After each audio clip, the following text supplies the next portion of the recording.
Votre invité à présent dans la grande interview en direct sur Boursorama, c'est Guillaume Texier. Bonjour. Bonjour. Merci d'être là. Directeur général de Rexel, distributeur de matériel électrique. Vous avez publié hier de bons chiffres pour le premier trimestre, des ventes en hausse de 13%. Également, vous avez confirmé vos objectifs financiers pour 2023. Donc des chiffres, j'ai dit, meilleurs que prévu, super aux attentes. Et pourtant, une action qui a fait hier et encore aujourd'hui du surplace. Vous êtes quoi? Vous êtes déçu? Vous êtes surpris? Oh, l'action, elle a grimpé un tout petit peu plus que l'index. Ouais. Mais la réalité, c'est que ce dont on bénéficie, ce qui permet d'avoir de superbes résultats comme cela, c'est la transition énergétique et l'électrification. Ouais. Oui. Et je crois que les marchés sont toujours un petit peu inquiets que derrière cette transition énergétique et cette électrification, le reste de notre activité, qui est un peu plus exposée à la construction, serait un peu plus cyclique. Mais la réalité, en fait, c'est que ces tendances de fond nous poussent beaucoup plus vite que ce qui est perçu aujourd'hui, et je crois que ça se réalisera dans le cours de bourse au cours des trimestres qui viennent. Ouais. Justement, quelle est la pondération répartition entre la partie d'activité sur l'électrification et la partie sur les autres secteurs, notamment le bâtiment? En fait, ce qui est intéressant, c'est que cette catégorie d'électrification, c'est-à-dire les panneaux photovoltaïques, les pompes à chaleur, l'automatisation industrielle, elle croît extrêmement vite. Elle croît 2 fois plus vite que le reste de notre business. L'année dernière, elle était aux alentours de 15%. Aujourd'hui, elle a plus de 20%, et là, je parle des produits en direct, c'est-à-dire en croissance de 20%. Non, elle est 20% de notre activité, 20% de notre activité, mais là, je compte uniquement en direct les panneaux solaires, les pompes à chaleur, etc. Je ne compte pas tout le câble, tous les panneaux électriques, toutes les armoires électriques qu'il y a derrière et qui participent à ce mouvement d'électrification. Donc la réalité, c'est que sans doute près d'un tiers de notre activité au moins est influencée par ces tendances qui sont des tendances extrêmement résistantes et poussées par des plans de soutien et par des normes. Ouais, en fait. Et qui a vocation, ce tiers, à passer à 50%. Il y a des objectifs d'ailleurs en la matière? Non, les objectifs qu'on a, c'est de croître 2 fois plus vite que le reste du business. Et la réalité, c'est que l'année dernière et cette année, on est complètement sur cette ligne-là. Et c'est ce qui nous permet d'avoir de la croissance à 2 chiffres l'année dernière et de la croissance à 2 chiffres même en ce début d'année. Et sur les 2 tiers d'activité restants, c'est quoi? Les 2 tiers d'activité restants, c'est de l'activité qui est liée à de la construction tertiaire, à de la construction résidentielle, à de la rénovation, mais qui tient très très bien en réalité. Elle tient très très bien dans tous les pays du monde. Même si on dit que l'immobilier, notamment dans le neuf, les réservations de logements sont en chute libre. Oui, mais la réalité, c'est que le résidentiel neuf, pour nous, c'est 10% de notre chiffre d'affaires. Donc tout le reste, c'est de la rénovation, c'est des choses qui sont influencées non seulement par l'électrification dont je vous parlais, mais par d'autres tendances, comme les plans d'infrastructure aux États-Unis, comme les plans Biden, par exemple, aux États-Unis. Et donc tout ça, ça reste assez résistant.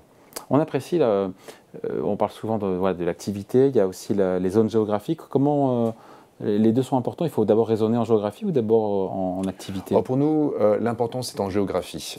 C'est en géographie. On a 2 grandes plaques. On est très fort en Amérique du Nord. Oui. Les États-Unis sont notre premier pays. Et puis, on a 50% de notre activité aussi qui est en Europe de l'Ouest. Et 17%, je vous coupe, 17% de hausse du chiffre d'affaires au premier trimestre aux États-Unis. C'est la zone qui croît le plus vite.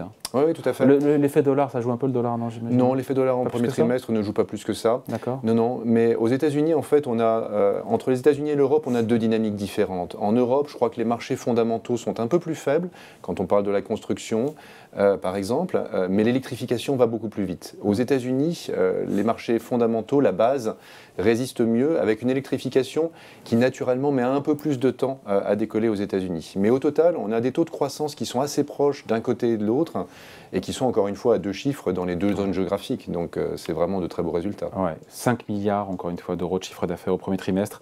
Les zones où ça freine un peu, il y a une moindre croissance en Asie-Pacifique par rapport... Je ne dis pas qu'il n'y a pas de croissance, je dis moindre croissance. Oui, c'est intéressant. L'Asie-Pacifique, pour nous, c'est à peu près 5% de notre activité. Et c'est vrai que la croissance en Chine a été un peu plus faible au premier trimestre. C'est moins présent, relativement peu présent en Chine. On est relativement peu présent en Chine. On est très focalisé sur un métier très technologique qui est l'automatisation industrielle.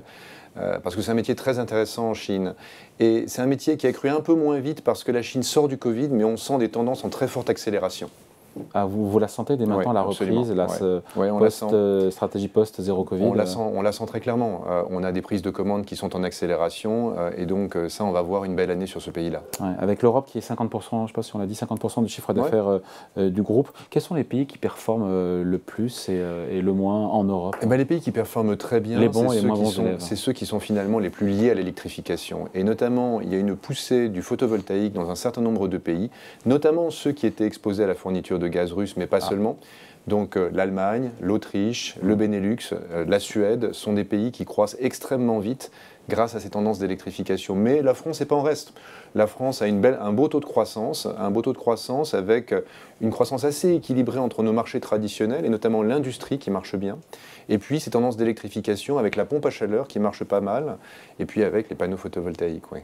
Cette croissance de 13% global du chiffre d'affaires au premier trimestre de Rexel, est-ce que la croissance se fait et ou en volume et ou en valeur, ou les deux, mon général? Eh bien, c'est un peu des deux. Ouais. C'est donc il y a l'effet prix, quoi. Oui, il y a un effet prix. Il y a à peu près la moitié qui est en effet prix, la moitié qui est en effet volume, grosso modo. On a eu des hausses de prix très fortes l'année dernière, et puis on a l'effet continu de ces hausses de prix de l'année dernière.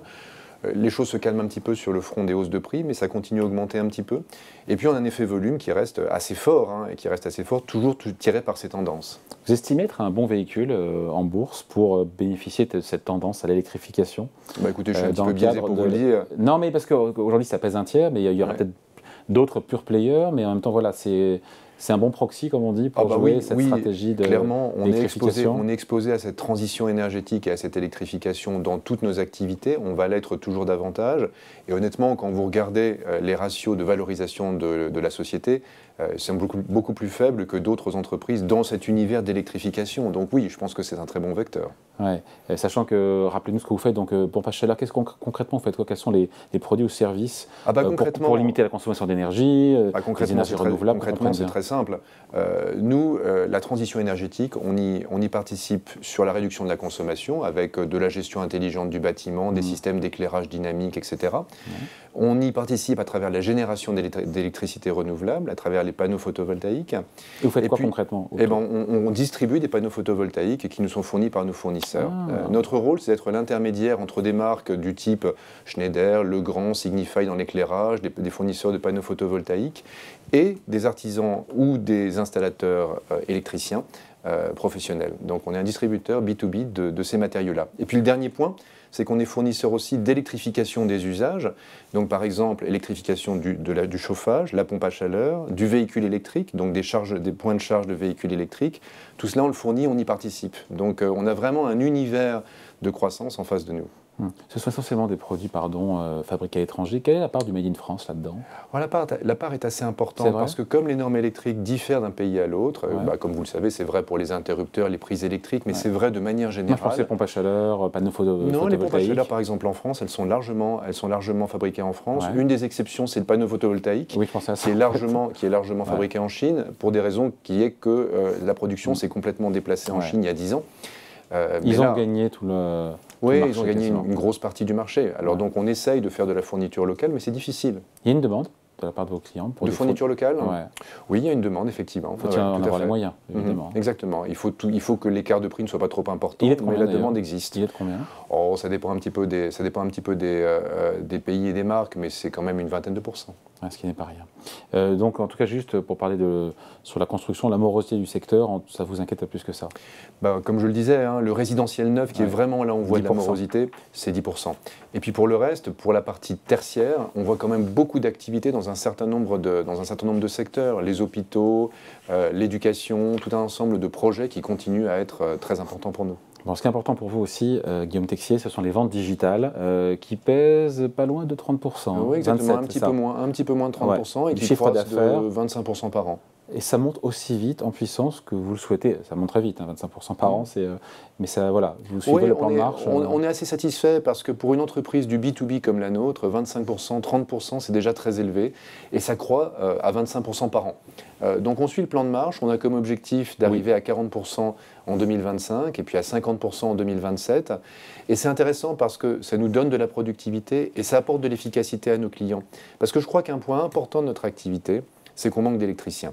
Cette transition énergétique, finalement, elle est limitée par le nombre d'électriciens. Et nous, ce qu'on fait pour aider à résoudre ce problème, c'est qu'on leur apporte de l'efficacité par le digital, mais aussi par la logistique, en leur apportant des choses, en leur livrant les choses sur chantier au bon moment, ou en les aidant, en pré-câblant et en pré-assemblant des systèmes. Bon, un petit mot du cours du gaz et l'électricité. Je ne sais pas en quelle mesure vous êtes moins impacté peut-être qu'un Schneider. Et encore, tout ça a rebaissé depuis l'été dernier. Est-ce que vous... la facture énergétique, je ne sais pas combien elle vous a coûté l'an dernier, est-ce que ça sera mieux C'est pas très important pour nous. C'est pas très important pour nous parce que ce qu'on a à cœur de faire aussi, c'est de démontrer dans nos agences justement ce qu'on vend et donc la gestion dynamique, etc. Donc on n'est pas de très gros consommateurs d'électricité et de gaz. Et j'allais dire, quand l'électricité et le gaz montent, d'une certaine manière, ça incite nos clients à investir davantage. Oui, et donc, d'une certaine manière, c'est pas mauvais pour l'électrification non plus. Donc, l'inflation de vos coûts, elle est venue d'où? Des salaires? Elle vient essentiellement des salaires. Elle vient essentiellement des salaires, comme toutes les entreprises. Le coût de la vie a augmenté et donc les salaires ont augmenté. Et donc, c'est ce qui explique assez largement l'inflation de nos coûts. Vous avez suivi en termes de hausse de salaire? Oui, absolument. L'inflation, 5 et quelques en 2022 et pas loin de 5 et quelques aussi en 2023. On est à peu près en ligne avec ça. Quand on compte le fixe, le variable, on est en ligne avec ça. Vous savez, on a un taux d'engagement de nos collaborateurs qui est au-delà de 80%. On a 90% de nos employés qui disent être fiers de travailler pour Rexel. Et ça, pour une entreprise qui fait du commerce, c'est quelque chose d'extrêmement important et on veut le garder. Donc l'inflation de vos coûts, qui passe essentiellement par les salaires, ne mange pas vos marges parce que vous avez réussi à répercuter ça à vos clients qui ont accepté sans sourciller? Pour deux choses. D'une part, parce qu'on a réussi à en répercuter une partie à nos clients, et puis parce que de l'autre côté, on fait de l'efficacité. La moitié? En fait, oui, à peu près. Et on fait de l'efficacité par ailleurs, c'est-à-dire que par le digital, on cherche à être toujours plus efficace, à en faire toujours davantage avec le même nombre d'employés, et donc ça nous permet aussi d'absorber. Bon, tout ce qui est tension sur les approvisionnements, c'est derrière nous? Il y a encore des... Non, ce n'est pas complètement derrière nous. Il y a un certain nombre de sujets, notamment tout ce qui intègre de l'électronique. Et dans les produits électriques, il y a de plus en plus de produits et d'objets qui sont connectés. Et donc, qui intègrent de l'électronique. Donc des semi-conducteurs, des chips. Exactement. Et ça, ce n'est pas encore derrière nous. Il reste encore... Ça s'améliore très doucement. Ça s'améliore très doucement. Il reste encore des produits, et particulièrement les produits les plus techniques, sur lesquels il y a 6 mois d'attente. Je crois que l'ensemble de la chaîne s'est habitué à ça, et s'est habitué à anticiper et à commander longtemps à l'avance. Et nous-mêmes, on peut apporter des solutions et proposer des solutions alternatives quand un produit n'est pas disponible. C'est notre rôle de distributeur. Donc ces problèmes de tension ou difficultés d'approvisionnement sont là pour durer peut-être plusieurs années? Oui, je pense au moins jusqu'à la fin de l'année, on continuera à vivre avec ça. Et vous savez, si l'électrification s'accélère, l'ensemble de la chaîne de production va devoir s'adapter à ça, et on continuera à avoir des tensions à cause de ça. Parce qu'on parle vraiment d'une transition qui sera une accélération pour tout le monde, et je pense qu'il faudra plusieurs années avant que la chaîne de production s'adapte à ça. La hausse des taux d'intérêt, on ne l'a pas évoqué jusqu'à présent. On était à 0, je parle sur la dette souveraine française, il y a 1 an et demi, on est à quasiment 3% aujourd'hui. En quoi c'est un frein ou pas d'ailleurs pour vous? D'abord, c'est un frein à certaines parties de notre activité. On parlait du résidentiel neuf, évidemment, les taux d'intérêt ont un impact là-dessus. Pour nous, il se trouve qu'on est très désendetté. On a un levier très faible, on a de la marge de manœuvre pour acheter. Donc d'une certaine manière, c'est plutôt une opportunité pour nous de nous différencier parce qu'on a encore la marge de manœuvre financière pour nous, pour investir, pour faire des acquisitions. Et donc, on ne le voit pas particulièrement comme un frein. Donc, Rexel, pour vous, c'est une valeur idoine pour investir indirectement dans la transition énergétique. C'est une superbe valeur. Mais comme pour l'être aussi, non, mais quelle différence par rapport à un Saint-Gobain ou à un Schneider ou à... Nous, on est 100% exposé à l'électrification. Et puis par rapport à un Schneider qui est aussi 100% exposé à l'électrification, en termes de multiples, on est à peu près 2 fois moins cher. D'accord. Donc Rexel, l'action, il faut quand même le rappeler, on est sur Boursorama, a gagné 200% en 3 ans. Et malgré ça, pour vous, Rexel est toujours décoté? Absolument. Nos résultats aussi ont monté de 200% en 3 ans. Et donc, ça veut dire qu'en termes de multiples, on n'a pas beaucoup progressé. Vous avez évité 4,9, j'ai vu. Oui, exactement, voilà.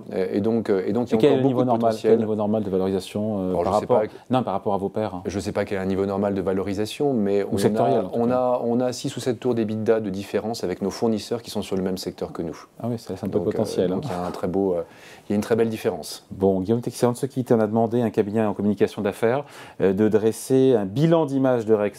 Bonjour Benjamin Grange. Bonjour David. Ça va? Oui, très bien. Président de Mascaret, ce bilan d'image flash, ça donne quoi? Alors oui, l'exercice auquel on s'est prêté, c'est d'essayer de reconstituer la perception en fait de Rexel à travers ce qui est dit dans les médias, ce qui est dit évidemment aussi dans les réseaux sociaux. Et là, on va trouver une forme de paradoxe parce que on trouve beaucoup de choses sur l'inclusion, d'ailleurs à l'instar de la tribune que vous avez signée avec d'autres groupes industriels, ce que vous faites et qui est très remarquable sur l'insertion des jeunes, notamment dans les chantiers liés aux Jeux Olympiques, où vous mettez en avant la diversité, le rôle des femmes finalement dans cette formation. On va trouver aussi tout ce qui a trait à la décarbonation, et évidemment, c'est illustré à travers ce prix climat décarbonation sur lequel vous avez été lauréat. Mais finalement, on trouve évidemment vos résultats records, mais finalement, on trouve assez peu de choses sur la réalité du périmètre de vos activités.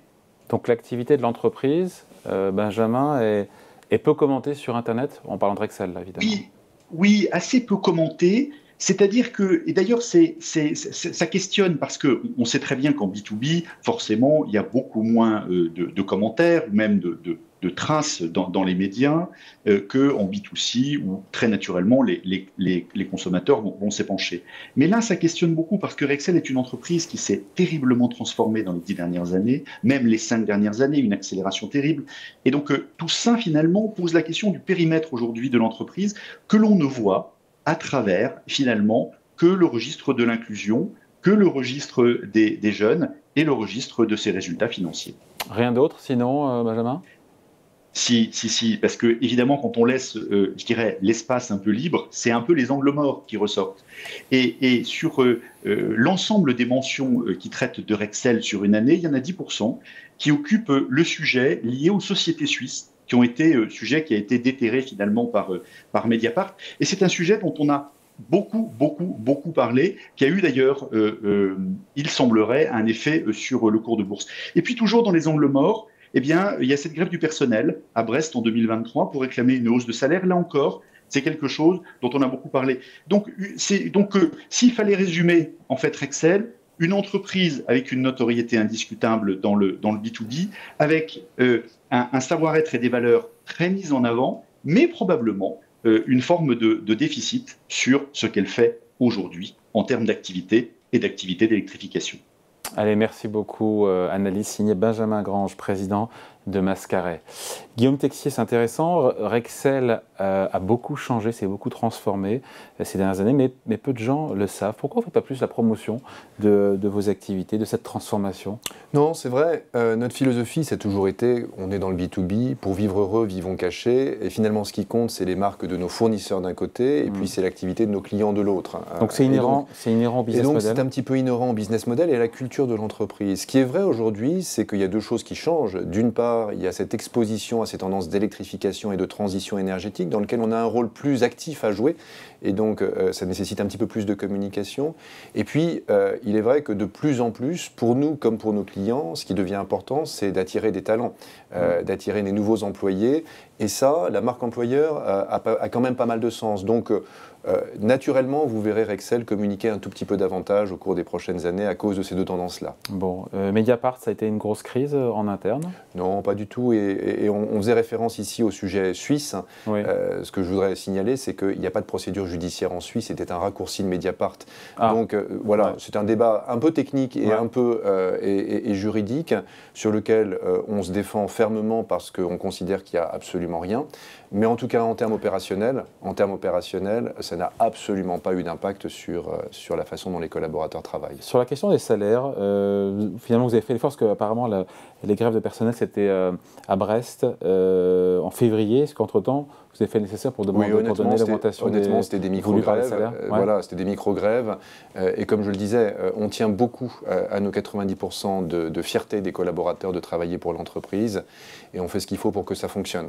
Donc, non, on a eu très peu de perturbations sociales au cours du début de l'année, alors même que l'ambiance était un petit peu chaude au total en France. Voilà, donc Guillaume Texier, merci à vous. Donc, en résumé, de bons résultats au premier trimestre, supérieurs aux attentes, un cours qui augmente de 200% en 3 ans. C'est difficile de faire aussi bien dans les 3 prochaines années en termes de cours boursiers ou c'est l'objectif ? Non, c'est pas difficile. Ouais, c'est vrai ? Bon, on en parlera. Vous viendrez nous voir. Merci beaucoup Guillaume Texier, donc directeur général de Rexel, invité de la grande interview en direct sur Boursorama. Merci à vous. David.